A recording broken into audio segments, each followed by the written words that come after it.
দিন জেল থেকে বুঝেছি ইসলামের দুশমনরা দেখে না কে কোন দল করে, তারা সকলেই দেখে কে মুসলমানকে ইসলামের জন্য কথা বলে। এখন আমাদের প্রয়োজন, সবচেয়ে বেশি প্রয়োজন ঐক্যবদ্ধ হওয়া। সেজন্য আপনাদেরকে বলবো, মিশনের দিকে আমাদের যাদের সঙ্গে বিভিন্ন রকমের তিক্ততা ছিল, যারা আমাদের সমালোচনা করেছে, আমরা তাদের সমালোচনার জবাব দেব কাজের মাধ্যমে ইনশাআল্লাহ।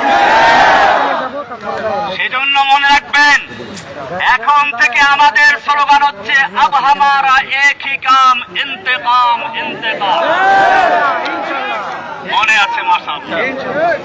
আমাদের একই কাজ হচ্ছে ইন্তেকাম, মানে প্রতিশোধ। কিন্তু এই প্রতিশোধ কিভাবে শুনুন, ভালো করে শুনুন, প্রতিশোধ মানে এই নয়